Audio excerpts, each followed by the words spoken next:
লেখা আছে না? তাকদিরে লেখা আছে যেটা, সেটা কি আপনি না খেয়ে মরবেন নাকি?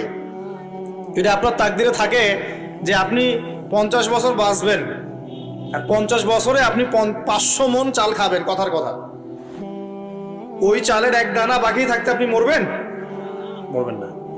তাহলে রিজিক কি আমার সাথে সম্পৃক্ত না আল্লাহর সাথে সম্পৃক্ত? এই বিশ্বাসটা করতে হবে। তো দাড়ি রাখলে কি মেয়েরা পছন্দ করবে না নাকি? বলেছে যে বিয়ে করবো না দাঁড়িয়ে রাখলে, এমন কথা বলেছে?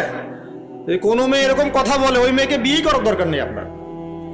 যদি কোনো মেয়ে আপনাকে বলে যে দাড়ি রাখলে ভালো লাগে না, শেভ করতে হবে, না হলে বিয়ে হবে না, বিয়ে করব না, ওই মেয়েকে বিয়ে না করাই উচিত আপনার।